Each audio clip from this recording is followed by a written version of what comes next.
ಬೆಂಗಳೂರಲ್ಲಿ ನಕಲಿ ಮೆಡಿಸಿನ್ ಪತ್ತೆ ಸಂಬಂಧ ಪ್ರಕರಣದ ಮತ್ತೊಬ್ಬ ಆರೋಪಿ ವೆಂಕಟೇಶ್ನನ್ನ ಬಂಧಿಸಲಾಗಿದೆ. ಮೆಡಿಸಿನ್ ಡಿಸ್ಟ್ರಿಬ್ಯೂಟರ್ ಆಗಿದ್ದ ಈತ ವೆಂಕಟೇಶ್ ಈತನನ್ನ ಅರೆಸ್ಟ್ ಮಾಡಲಾಗಿದೆ. ಪ್ರಕರಣದಲ್ಲಿ ಈವರೆಗೆ ಒಟ್ಟು 4 ಆರೋಪಿಗಳನ್ನ ಬಂಧನ ಮಾಡಿದಂಗಾಯಿತು.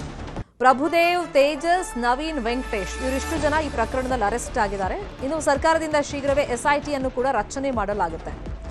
ಎಸ್ಐಟಿ ರಚನೆ ಆಗಬೇಕು ಅಂತ ಹೇಳಿ ಸರ್ಕಾರಕ್ಕೆ ಸಚಿವ ಖಾದರ್ ಅವರೇ ಮನವಿ ಮಾಡಿದ್ದಾರೆ. ಕೇಂದ್ರ ಆರೋಗ್ಯ ಸಚಿವರಿಗೂ ಕೂಡ ಪತ್ರ ಬರೆಯಲಾಗಿದೆ. ಮತ್ತೆ ಬೇರೆ ಬೇರೆ ರಾಜ್ಯದ ಆರೋಗ್ಯ ಸಚಿವರಿಗೆ ಪತ್ರವನ್ನು ಬರೆಯಲಾಗಿದೆ. ಮೆಡಿಸಿನ್ಗಳ ಮೇಲೆ QR ಕೋಡ್ ಅಳವಡಿಕೆಗೂ ತಯಾರಿಗಳಾಗ್ತಾ ಇದೆ. ಈಗ ಆಲ್ರೆಡಿ ಇದೆ, ಅದನ್ನ ಇಂಪ್ರೂವ್ ಮಾಡುವಂತ ನಿಟ್ಟಿನಲ್ಲಿ ತಯಾರಿಗಳಾಗ್ತಾ ಇದೆ. QR ಕೋಡ್ ಮೂಲಕ ನಕಲಿ ಪತ್ತೆ ಹಚ್ಚೋದಕ್ಕೆ ಪ್ಲಾನ್ ಅನ್ನ ಸರ್ಕಾರ ಮಾಡಿದೆ. ಬೇರೆ ರಾಜ್ಯಗಳಿಂದ ಮೆಡಿಸಿನ್ ಬಂದ ಬಗ್ಗೆ ತನಿಖೆಯನ್ನ ಮಾಡಲಾಗ್ತಾ ಇದೆ. ಹೊರ ರಾಜ್ಯಗಳ ನಂಟಿನ ಜಾಲವನ್ನ ಭೇದಿಸೋಕೆ ಸರ್ಕಾರ ತಯಾರಿಗಳನ್ನ ಮಾಡ್ಕೊಳ್ತಾ ಇದೆ. ಅಂದ್ರೆ ಬೇರೆ ಕಡೆಯಿಂದ ಕಡಿಮೆ ಬೆಲೆಗೆ ಈ ಮೆಡಿಸಿನ್ ತರೋದು, ಬ್ರಾಂಡೆಡ್ ಲೇಬಲ್ಗಳನ್ನ ಅಂಟಿಸೋದು, ಮತ್ತು ಇಲ್ಲಿನ ಕೆಲವೊಂದು ಮೆಡಿಕಲ್ ಶಾಪ್ಗಳ ಜೊತೆ ಇವ್ರಿಗೆ ಡೀಲ್ ಆಗಿರುತ್ತಲ್ಲ ಈ ಜಾಲದ ಜೊತೆಯಲ್ಲಿ ಅವರಿಗೆ ಸಪ್ಲೈ ಮಾಡೋದು. ಹೆಚ್ಚಾಗಿ ಚಿಕ್ಕಪೇಟೆ ಕಡೆಯಲ್ಲಿ ಇದು ಸಪ್ಲೈ ಆಗಿದೆ ಡೂಪ್ಲಿಕೇಟ್ ಮೆಡಿಸಿನ್ಗಳು ಅಂತೇಳಿ ಮಾಹಿತಿ ಇದೆ.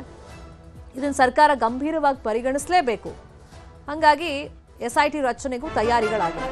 ಇನ್ನು ಬಿಡದಿ ಫಾರ್ಮ್ ಹೌಸ್ನಲ್ಲಿ ನಕಲಿ ಔಷಧಿ ಪತ್ತೆ ಪ್ರಕರಣ ಸಂಬಂಧ ಪೊಲೀಸರು ಹಾಗೂ ಡ್ರಗ್ ಕಂಟ್ರೋಲರ್ಗಳಿಂದ ಶೋಧ ಮುಂದುವರೆದಿದೆ. ನಿನ್ನೆಯಿಂದ ಬೆಂಗಳೂರಿನ ಹಲವು ಔಷಧಿ ಗೋಡೌನ್ಗಳ ಮೇಲೆ ದಾಳಿಯನ್ನ ಮಾಡಲಾಗ್ತಿದೆ. ಪರಿಶೀಲನೆಯನ್ನ ಮುಂದುವರಿಸಲಾಗಿದೆ. ಆ ನಕಲಿ ಮೆಡಿಸಿನ್, ಡೂಪ್ಲಿಕೇಟ್ ಮೆಡಿಸಿನ್ ಎಲ್ಲೆಲ್ಲಿ ಸಪ್ಲೈ ಆಗಿದೆ, ಇನ್ನು ಎಲ್ಲೆಲ್ಲಿ ಸ್ಟೋರ್ ಮಾಡಿದ್ದಾರೆ, ಆ ಬಗ್ಗೆ ಈಗ ತನಿಖೆಯನ್ನ ಮಾಡ್ತಾ ಇದ್ದಾರೆ. ಬಂಧಿತ ಆರೋಪಿಗಳ ಮಾಹಿತಿ ಮೇರೆಗೆ ಹಲವೆಡೆ ಪರಿಶೀಲನೆಯನ್ನ ಮಾಡಲಾಗಿದೆ. ಸ್ಥಳದಲ್ಲಿ ಸಿಕ್ಕಂತ ಇನ್ವಾಯ್ಸ್ ಬುಕ್ ಮಾಹಿತಿ ಆಧರಿಸಿ ಶೋಧ ಕಾರ್ಯವನ್ನ ಮಾಡಲಾಗ್ತಾ ಇದೆ. ಎಲ್ಲೆಲ್ಲಿಗೆ ಎಷ್ಟು ಔಷಧಿ ಸಪ್ಲೈ ಆಗಿತ್ತು ಆ ಬಗ್ಗೆ ಪರಿಶೀಲನೆಯನ್ನ ಮಾಡಿ ಸೀಸ್ ಮಾಡಲಾಗ್ತಾ ಇದೆ.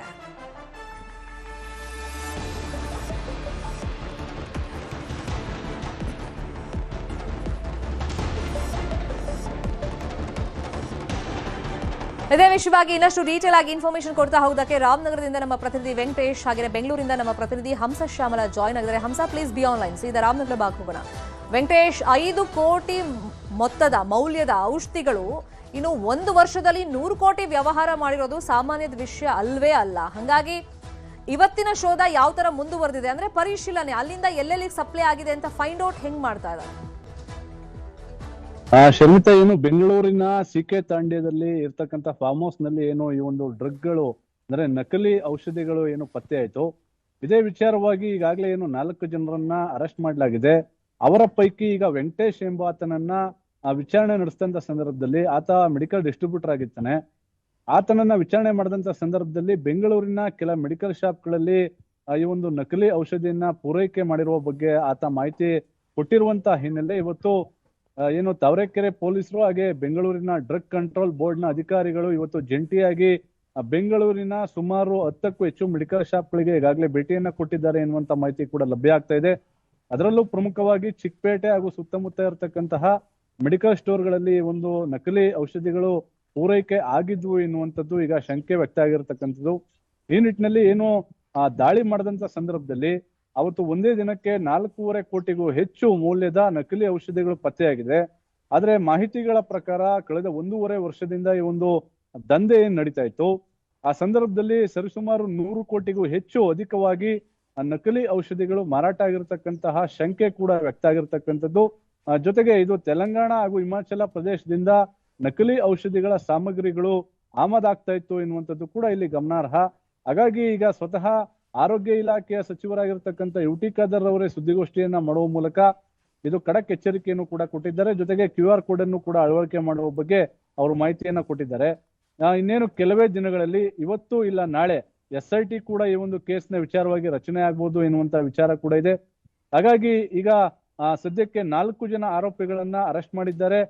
ಪ್ರಮುಖವಾಗಿ ಪ್ರಶಾಂತ್ ಎಂಬಾತ ಯಾರು ವಿದೇಶದಲ್ಲಿ ಕೂತು ಇಲ್ಲಿ ಆಪರೇಟ್ ಮಾಡ್ತಾ ಇದ್ದ, ಆತ ಈಗಾಗಲೇ ವಿದೇಶದಲ್ಲಿ ತಲೆಮರೆಸ್ಕೊಂಡಿದ್ದಾನೆ. ಆತನಿಗಾಗಿ ಈಗಾಗಲೇ ಪೊಲೀಸರು ಕೂಡ ತಲಾಶನ್ನ ಮಾಡ್ತಾ ಇರ್ತಕ್ಕಂಥದ್ದು. Sharmitha, Venkatesh, please be online. Hamsashyamala, SIT ರಚನೆ ಮಾಡುವಂತ ನಿಟ್ಟಿನಲ್ಲಿ ಖಾದರ್ ಅವರು ಪ್ರಸ್ತಾಪ ಮಾಡಿದ್ರು. ಹಾಗಾಗಿ SIT ರಚನೆ ಯಾವಾಗ ಆಗಬಹುದು ಆ ನಿರೀಕ್ಷೆಗಳ ಬಗ್ಗೆ, ಮತ್ತೆ ಇದೊಂದು ಹೈ ಪ್ರೊಫೈಲ್ ಕೇಸ್, ಹಾಗಾಗಿ ಇದರಲ್ಲಿ ದೊಡ್ಡ ದೊಡ್ಡ ಡಾಕ್ಟರ್ಸ್ಗಳು ಇನ್ವಾಲ್ವ್ ಆಗಿರ್ಬೋದು, ಅಧಿಕಾರಿಗಳು ಶಾಮೀಲ್ ಆಗಿರ್ಬೋದು. ಇದನ್ನ ಭೇದಿಸುವಂತ ನಿಟ್ಟಿನಲ್ಲಿ ಯಾರ ನೇತೃತ್ವದಲ್ಲಿ ತನಿಖೆ ಆಗಬೇಕು ಅಂತ ಹೇಳಿ ಆಗ್ರಹಗಳು ಕೇಳಿ ಬರ್ತಾರೆ. ಖಂಡಿತವಾಗಿ ಈಗಾಗಲೇ ನೋಡಬಹುದು ಯುಟಿ ಖಾದರ್ ಅವರು ಒಂದು ಗೃಹ ಸಚಿವ ಅವರ ಜೊತೆ ಕೂಡ ಮಾತನಾಡೋದಾಗಿ ಹೇಳಿದ್ದಾರೆ. ಯಾಕಂತ ಹೇಳಿದ್ರೆ ಇದನ್ನ ಕೇವಲ ಅಧಿಕಾರಿಗಳು ಪೊಲೀಸರು ಮಾಡಿದ್ರೆ ಸಾಕಾಗೋದಿಲ್ಲ, ಇದಕ್ಕೆ ಒಂದು ಸ್ಪೆಷಲ್ ತಂಡ SIT ರಚನೆ ಆಗಲೇಬೇಕು. ಇದ್ರ ಬಗ್ಗೆ ನಾನು ಮುಂದಿನ ಒಂದು ಮಾತುಕತೆಯನ್ನ ಸರ್ಕಾರದ ಮಟ್ಟದಲ್ಲೂ ಕೂಡ ನಡೆಸ್ತೀನಿ ಅನ್ನುವಂತಹ ಮಾತುಗಳನ್ನ ಈಗಾಗಲೇ ಹೇಳ್ತಿರುವಂತದ್ದು. ಯಾಕೆಂತ ಹೇಳಿದ್ರೆ ಕೇವಲ ಇದು ನಕಲಿ ಔಷಧಿ ಬರೀ ಇಲ್ಲಿ ಮ್ಯಾನುಫ್ಯಾಕ್ಚರ್ ಆಗಿ ಇಲ್ಲೇ ಸರಬರಾಜು ಆಗಿದ್ರೆ ಒಂದು ಏನೋ ಇಲ್ಲೇ ಕಂಡುಹಿಡಿಬಹುದು ಅನ್ನುವಂಥದ್ದನ್ನ ಇರ್ತಿತ್ತು. ಆದ್ರೆ ಇದು ನಮ್ಮ ಇಡೀ ರಾಜ್ಯ ಸೇರಿದಂತೆ ಬೇರೆ ಬೇರೆ ರಾಜ್ಯಗಳು, ತೆಲಂಗಾಣ ಸೇರಿದಂತೆ ಮುಂಬೈಗೂ ಕೂಡ ಈ ಒಂದು ಮೆಡಿಸಿನ್ಗಳು ಸರಬರಾಜು ಆಗಿರೋದು ಈಗ ಮಾಹಿತಿ ಬಂದಿರುವಂತದ್ದು. ಹೀಗಾಗಿಯೇ ಈ ಒಂದು ಮೆಡಿಸಿನ್ಗಳು ಎಲ್ಲೆಲ್ಲಿ ಹೋಗಿದೆ ಅನ್ನುವಂಥದ್ದನ್ನ ಟ್ರ್ಯಾಕ್ ಮಾಡುವಂತದ್ದೇ ಈಗ ದೊಡ್ಡ ಟಾಸ್ಕ್ ಇರುವಂತದ್ದು. ಯಾಕೆಂತ ಹೇಳಿದ್ರೆ ಡಿಸ್ಟ್ರಿಬ್ಯೂಟರ್ಗಳು ಯಾರೆಲ್ಲ ಇದ್ದಾರೆ ಈಗ ಅವರನ್ನ ಪತ್ತೆ ಹಚ್ಚಬೇಕು. ಅದಕ್ಕೆ ಒಂದು ಆರೋಪಿಗಳು ಏನಿದ್ದಾರೆ ಅವರು ಯಾರೆಲ್ಲ ಡಿಸ್ಟ್ರಿಬ್ಯೂಟರ್ಗಳಿಗೆ ಸಪ್ಲೈನ ಮಾಡ್ತಿದ್ರು ಅನ್ನುವಂಥದ್ದನ್ನ ಮಾಹಿತಿಯನ್ನ ಪಡೆದು ಅವರನ್ನ ಇವರು ಹಿಡಿಬೇಕು. ಅದಾದ ನಂತರ ಯಾವೆಲ್ಲ ಖಾಸಗಿ ಆಸ್ಪತ್ರೆಗಳು ಅಥವಾ ಸರ್ಕಾರಿ ಆಸ್ಪತ್ರೆಗಳು ಜೊತೆಗೆ ಮೆಡಿಕಲ್ ಶಾಪ್ಗಳಿಗೂ ಕೂಡ ಇದು ಮೆಡಿಸಿನ್ಗಳು ಹೋಗಿರುವಂತಹ ಒಂದು ಚಾನ್ಸಸ್ಗಳು ಇರುತ್ತೆ. ಹೀಗಾಗಿಯೇ ಈ ಎಲ್ಲಾ ಆಸ್ಪತ್ರೆಗಳನ್ನು ಕೂಡ ಟ್ರ್ಯಾಕ್ ಮಾಡಬೇಕು. ಜೊತೆಗೆ ಮೆಡಿಕಲ್ ಶಾಪ್ಗಳಲ್ಲಿ ಎಲ್ಲೆಲ್ಲಿ ಹೋಗಿದೆ ಅನ್ನುವಂಥದ್ದನ್ನು ಕೂಡ ಇವರು ನೋಡಬೇಕಾಗುತ್ತೆ. ಇದಾದಂತಹ ನಂತರ ಅವರು ಏನು ಯಾವೆಲ್ಲ ರೋಗಿಗಳು ಇದನ್ನ ಪಡೆದಿದ್ದಾರೆ, ಏನೆಲ್ಲ ಮಾಡಿದ್ದಾರೆ ಅನ್ನುವಂಥದ್ದನ್ನು ಕೂಡ ಪತ್ತೆ ಹಚ್ಚಬೇಕು. ಸೊ ಇದು ಕೇವಲ ಈಸಿಯಾಗಿ ಆಗುವಂತಹ ಒಂದು ಕೆಲಸ ಅಲ್ಲ. ಹೀಗಾಗಿ ಸ್ಪೆಷಲ್ ತಂಡ ಬೇಕು ಅನ್ನುವಂತಹ ಒಂದು ಬೇಡಿಕೆಯನ್ನು ಕೂಡ ಈಗಾಗಲೇ ಇಟ್ಟಿರುವಂತದ್ದು.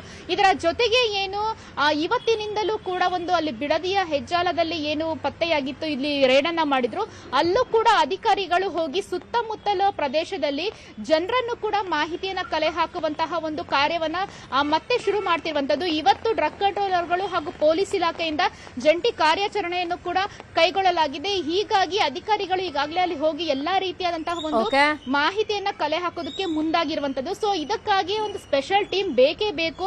ಸೊ ಹಾಗಾಗಿಯೇ ಈ ಒಂದು ಜಾಲವನ್ನ ಮತ್ತಷ್ಟು ಏನು ಈಗಾಗಲೇ ನೋಡಬಹುದು. ಇದರ ಓನರ್ ಬಂದು ದುಬೈಯಲ್ಲಿ ಇದ್ದಾರೆ, ಆದ್ರೆ ಇಲ್ಲಿ ಅದನ್ನ ನಡೆಸ್ತಿರುವಂತವರೇ ಬೇರೆ. ಸೊ ಹೀಗಾಗಿಯೇ ಬೇರೆ ಕಡೆಗಳಲ್ಲೂ ಕೂಡ ಈ ಒಂದು ಜಾಲ ಹರಡಿದೆ ಅನ್ನುವಂಥದ್ದು ಕೂಡ ಅನುಮಾನ ಇರುವಂತದ್ದು.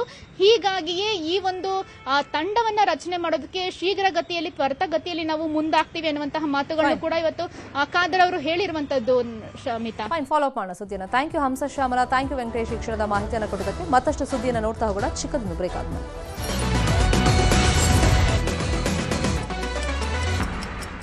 Welcome back. ಬೆಳಗಾವಿಯ ಹಿಂಡಲ್ಗಾ ಜೈಲಲ್ಲಿ ವೇಶ್ಯಾವಾಟಿಕೆ ದಂಧೆ ನಡೀತಾ ಇದೆ ಅನ್ನೋ ಗಂಭೀರ ಆರೋಪ ಕೇಳಿಬಂದಿದೆ. ಹಣ ಕೊಟ್ರೆ ಕೈದಿಗಳಿಗೆ ಮಹಿಳೆಯರನ್ನೂ ಸಪ್ಲೈ ಮಾಡ್ತಾರಂತೆ. ಹಿಂಡಲ್ಗಾ ಜೈಲಿನ ಕೈದಿ ಸಾಯಿ ಕುಮಾರ್ ಈ ಬಗ್ಗೆ ಗಂಭೀರವಾದಂತ ಆರೋಪವನ್ನ ಮಾಡಿದ್ದಾರೆ. ಈ ಬಗ್ಗೆ ವಿಡಿಯೋ ಹೇಳಿಕೆಯನ್ನ ರಿಲೀಸ್ ಮಾಡಿದ್ದಾರೆ ಸಾಯಿ ಕುಮಾರ್.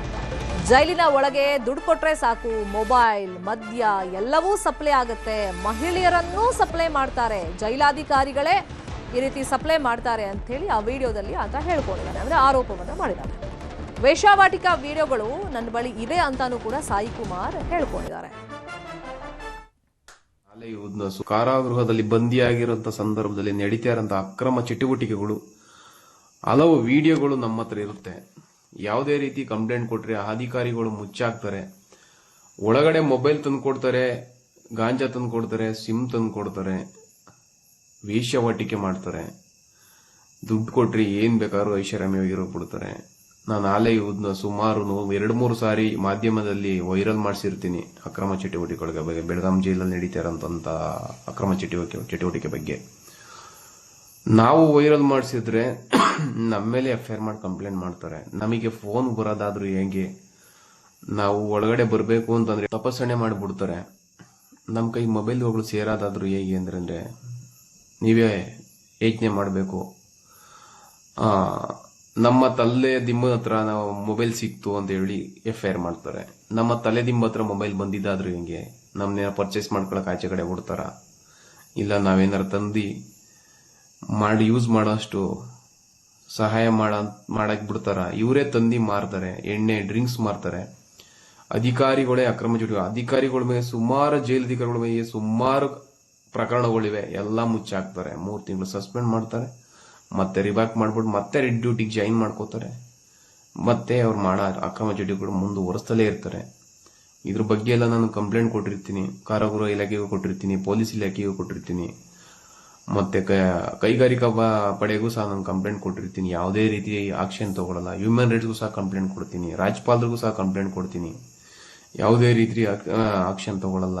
ಮಂಡ್ಯ SP ಅವ್ರ ಮೇಲೆ ಕೊಟ್ಟಿರ್ತೀನಿ, ಮಂಡ್ಯ ಜೈಲ್ ಅಧೀಕ್ಷಕರು TK ಲೋಕೇಶ್ ಅವ್ರ ಮೇಲೆ ಕೊಟ್ಟಿರ್ತೀನಿ, ಮತ್ತೆ ಬೆಳಗಾಂ ಜೈಲಲ್ಲಿ ಇದ್ದಂತ ಸಂದರ್ಭದಲ್ಲಿ ನನ್ನ ಮೇಲೆ ಹಲ್ಲೆ ಮಾಡಿದಂತ KK ಕೃಷ್ಣಕುಮಾರ್ ಅವ್ರ ಮೇಲೆ ಕಂಪ್ಲೇಂಟ್ ಕೊಟ್ಟಿರ್ತೀನಿ.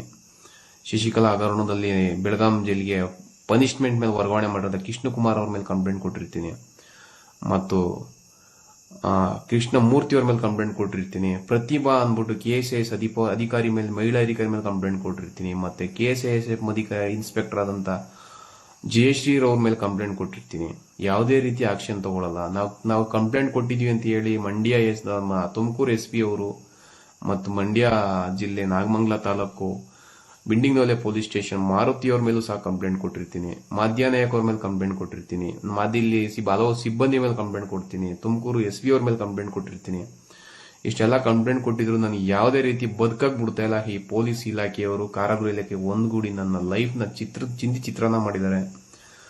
ನಾನು ತಪ್ಪು ಮಾಡಿದ್ರೆ ಕಾನೂನಿದೆ, ಶಿಕ್ಷೆ ಕೊಡುತ್ತೆ. ನನ್ನ ತಪ್ಪೇ ಮಾಡಿಲ್ಲ ಅಂದ್ರೆ ನನಗೆ ಬಿಡುಗಡೆ ಮಾಡುತ್ತೆ. ನನ್ನ ಮೇಲೆ ಪ್ರಕರಣದ 32 ಪ್ರಕರಣಗಳು ಹಾಕಿರುತ್ತಾರೆ. 32 ಪ್ರಕರಣಗಳಲ್ಲಿ ನನ್ನ ಎಲ್ಲಾ ಪ್ರಕರಣಗಳು ಬಿಡುಗಡೆ, ಇನ್ನ 8 ಪ್ರಕರಣಗಳು ಮಾತ್ರ ಬಾಕಿ ಇರ್ತವೆ. ಅವು ಆಲೇಗ ಅಂತಿಮ ಹಂತದಲ್ಲ ಇದೆ. ಅದನ್ನ ಯಾವುದೇ ರೀತಿ ನನ್ನ ಮುಗಿಸ್ಕೊಳ್ಳೋಕೋಸ್ಕರ ನಾನು ಕೋರ್ಟ್ ಕಚೇರಿಗೆ ಹೋಗ್ತಿರೋ, ಅಲ್ಲೂ ಸಹ ಬಂದು ಕೋರ್ಟ್ ಹತ್ರ ಪೊಲೀಸ್ನವರು ಸ್ಟೇಷನ್ ಕರೆಯೋದು, ಅಲ್ಲಿ ಕರೆಯೋದು, ಇಲ್ಲಿ ಕರೆಯೋದು ಚಿತ್ರ. ಇಷ್ಟು ದಿನ ಜೈಲಲ್ಲಿ ಮದ್ಯ, ಗಾಂಜಾ, ಮೊಬೈಲ್ ಸಪ್ಲೈ ಮಾಡ್ತಾರೆ. ಹಣ ಕೊಟ್ರೆ ಹೊರಗಡೆಯಿಂದ ಏನ್ ಬೇಕಾದ್ರೂ ತರಿಸ್ಕೊಡ್ತಾರೆ. ಅದರಲ್ಲಿ ಜೈಲಿನ ಅಧಿಕಾರಿಗಳು ಶಾಮೀಲಾಗಿದ್ದಾರೆ. ರಾಜಾತಿಥ್ಯ ಪ್ರಕರಣವನ್ನು ಕೂಡ ನಾವು ಗಮನಿಸಿದ್ವಿ, ದೊಡ್ಡ ಮಟ್ಟದಲ್ಲೂ ಸುದ್ದಿಯಾಗಿತ್ತು. ಈತ ಮಾಜಿ ಖೈದಿ 2024ರಲ್ಲಿ ರಿಲೀಸ್ ಆಗಿ ಹೊರಗಡೆ ಬಂದಿದ್ದಾನೆ. ಬಟ್ ಜೈಲಲ್ಲಿ ಕಣ್ಣಾರೆ ನಾವೇ ನೋಡಿದೀವಿ, ಮಹಿಳೆಯರನ್ನೂ ಸಪ್ಲೈ ಮಾಡ್ತಾರೆ, ವೇಶ್ಯಾವಾಟಿಕೆನೂ ನಡೆಯುತ್ತೆ. ಬೆಳಗಾವಿಯ ಹಿಂಡಲ್ಗ ಜೈಲಿನ ಬಗ್ಗೆ ಪರ್ಟಿಕ್ಯುಲರ್ ಆಗಿ ಈತ ಗಂಭೀರ ಆರೋಪ ಮಾಡಿರೋದು. ಇದೇ ಫಸ್ಟ್ ಟೈಮ್ ಅಲ್ಲ ಈ ತರ ಆರೋಪ ಮಾಡಿರೋದು. ಈ ಹಿಂದೆನೂ ಸಾಕಷ್ಟು ಕಂಪ್ಲೇಂಟ್ ಕೊಟ್ಟರು ಕೂಡ ನನ್ನ ಮೇಲೆ ಕೇಸ್ ಹಾಕಿದ್ದಾರೆ. ಹತ್ತತ್ರ 32 ಕೇಸ್ ನನ್ನ ಮೇಲೆ ಹಾಕಿದ್ದಾರೆ. ಈ ನಿಟ್ಟಲ್ಲಿ ಸೂಕ್ತ ತನಿಖೆ ನಡೆಸಲಿ, ಕ್ರಮಗಳಾಗಬೇಕು ಅನ್ನೋ ಆಗ್ರಹವನ್ನ ಈ ಆರೋಪ ಮಾಡಿರುವಂತ ವ್ಯಕ್ತಿ ಸಾಯಿ ಕುಮಾರ್ ಮಾಡ್ತಾ ಇದ್ದಾನೆ. ಫಾಲೋ ಅಪ್ ಮಾಡೋಣ.